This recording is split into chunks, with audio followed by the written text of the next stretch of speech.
Hey guys, and welcome to How to Guide. In this tutorial, we're gonna look at how to log in to your Simply Health account. Now let's begin.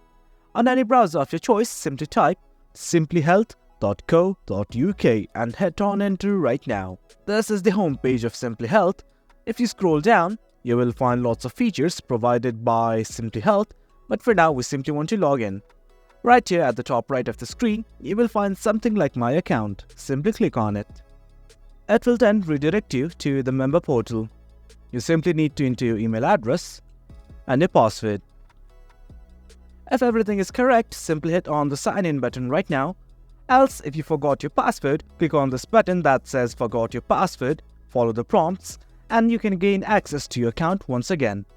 If everything is okay, simply click on the sign in button and that will redirect you to your Simply Health account.